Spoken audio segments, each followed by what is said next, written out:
3 करा किंवा 3 किलो करा, कितीही बटाट्याचे अगदी 30 किलोचे सुद्धा वेपर्स अगदी 5 मिनिटात होतील. कसे? चला सांगते. अगदी मार्केटमध्ये जसे मिळतात ना, तसे हे वेपर्स अगदी 5 मिनिटात तयार होतात आणि खूप दिवस टिकतात सुद्धा. तर काय करायचं, आता इथं मी मध्यम आकाराचे 3 मस्त असे बटाटे धुवून घेतलेले आहेत. आता या धुतलेल्या बटाट्याचं साल काढून घेऊया. हे वेपर्स तयार करताना आपल्याला 1 मिनिटसुद्धा उन्हाची गरज नाही आहे. उन्हामध्ये अजिबात न सुकवता तुम्ही मनात येईल ना तेव्हा अगदी बाहेर कुरकुरेच्या पुण्यामध्ये विकतचे वेपर्स मिळतात ना, तसे वेपर्स तयार करू शकता. तर आता ह्या मी बटाट्याचं साल काढून घेते. तोपर्यंत तुम्ही चॅनल सबस्क्राईब करून व्हिडिओ लाईक करून घ्या, कारण आजचा व्हिडिओ खूप इंटरेस्टिंग आणि एकदम वेगळा आहे. बऱ्याच मैत्रिणींची अडचण असते की बिल्डिंगमध्ये ऊन येत नाही, मग उन्हाळी सामानाला ऊन मिळत नाही आणि वेपर्स तर खायला खूप आवडतात. आणि बाहेरून जर पाकिट आणलं ना तर 10 रुपयाच्या पाकिटात 4 किंवा 5च वेपर्स येतात, त्यातही प्रिझर्वेटिव्ह. तर चला या सगळ्यापासून तुम्हाला अगदी 5 मिनिटात सुटका देते. तर आता बघा, मी याचं साल काढून घेतलेलं आहे.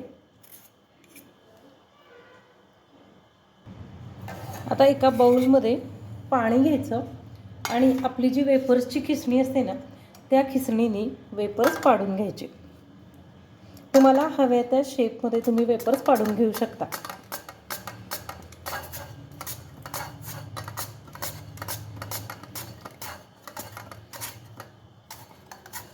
मध्यम आकाराचा बटाटा घेतला म्हणजे खूप मोठे नाही आणि अगदी छोटेसुद्धा नाही, असे छान मस्त असे वेपर्स पडतात.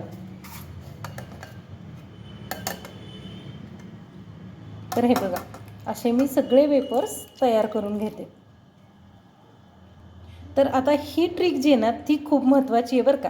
ही अजिबात स्किप करायची नाही, नाहीतर वेपर्स फसतील. तर आता हे छान पातळ असे तयार करून घेतलेले बटाट्याचे काप जे आहेत ना, ते पाण्यामध्ये घालून छान असे हलवून आपण 5 मिनिटासाठी झाकून ठेवणार आहोत. 5 मिनिटानंतर मी तुम्हाला दाखवते. आता 5 मिनिटानंतर हे झाकण काढूया. बघा, आता या बटाट्याचं स्टार्च जे आहे ना ते खाली बसलेलं असेल आणि याचं पाणी वरती निघेल. तर हे बटाटे आहेत ना, या स्लाईस आपण बाजूला काढून घेऊयात आणि हे पांढरं पाणी जे आहे ते टाकून द्यायचं आणि एकदा पुन्हा एका चांगल्या पाण्याने हे स्लाईस धुवून घ्यायचे.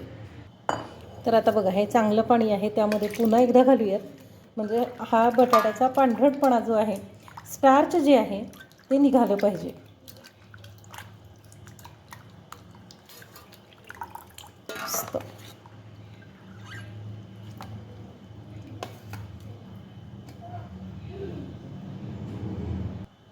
तर आता एखादा पांढरा रुमाल किंवा फडकं असं काहीही पसरून घ्यायचं आणि त्याच्यावरती घरामध्येच म्हणजे सावलीमध्ये आपण हे बटाटे फक्त 5 मिनिटासाठी सुकवून घेणार आहोत. म्हणजे ह्याच्यावरती जे पाणी आहे ना ते निघालं पाहिजे. तर याच्यासाठी आता उन्हाळा आहे त्यामुळं फॅन पण लावायची तसं गरज नसते, पण एरवी तुम्ही करणार असाल ना तर थोडंसं फॅन खाली ठेवलं तरी चालेल. तर आता फॅन लावायचा आणि फॅन खाली ह्या स्लाईस ठेवून द्यायच्या. अगदी छान एक एक करून पसरवून घ्यायची. आता बघा, हे सगळे वेपर्स मी किचन कट्ट्यावरतीच नॅपकिन पसरून असे पसरून ठेवले. तर आता बघा, फॅन खाली हे वेपर्स छान असे सुकलेले आहेत. पाण्याचा अंश राहता कामा नये, म्हणजे हे अंगावरती उडणार नाहीत. तर आता आपल्याला हे तळायला घ्यायचे, पण त्याआधी एका वाटीमध्ये 1 चमचाभर बारीक मीठ घ्यायचं, त्यामध्ये अगदी थोडंसं पाणी घालायचं आणि हे मीठ विरघळवून घ्यायचं. आता एका कढईमध्ये तेल तापत ठेवलेलं आहे. एका बाजूला मीठ पाण्यामध्ये एकसारखं विरघळवून घ्यायचं आणि ह्या ज्या स्लाईस आहेत ना त्या तापलेल्या तेलामध्ये सोडायच्या. अगदी मार्केटपेक्षा भारी चविष्ट असे वेपर्स घरच्या घरी आणि तुम्हाला हवे तेव्हा तयार करता येतात. तर मला खात्री आहे की वेपर्स करण्याची ही एकदम वेगळी ट्रिक तुम्हाला नक्की आवडली असेल. तर आता काय करायचं, तेलामध्ये वेपर्स घातल्यानंतर अगदी 1 चमचाभर पाणी साधारण असं कडेकडेनी तेलामध्ये सोडायचं. वेपर्सवरती पाणी पडलं पाहिजे म्हणजे सगळ्या वेपर्सला एकसारखं छान असं मीठ लागतं आणि खारटपणा बॅलन्स होतो. तर आता बघा हळू करत हे हलवून घ्यायचे आणि मस्त असे तळून घ्यायचे. साधारण अर्धा मिनिट तेलामध्ये राहिले की वेपर्स मस्त असे तयार होतात. आता बघा, अगदी मार्केटच्या वेपर्सला मागं सरतील आणि अजिबात प्रिझर्वेटिव्ह नसणारे वेपर्स आपण घरच्या घरी तयार करू शकतो. मस्त असा रंग आलेला आहे, एकदम कुरकुरीत झालेले आहेत आणि मिठाची चवसुद्धा मस्त अशी आलेली आहे. मला माहिती आहे की तुम्ही व्हिडिओ बघितल्यानंतर लगेच वेपर्स करायला घेणार आहात आणि व्हिडिओ शेअर करणार आहात.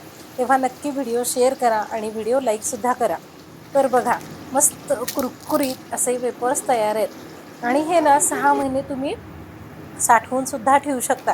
काय तर मग कधी करायला घेताय? अजिबात ऊन नाही, उकडण्याची भानगड नाही. तेव्हा जाता व्हिडिओला लाईक करा बरं का.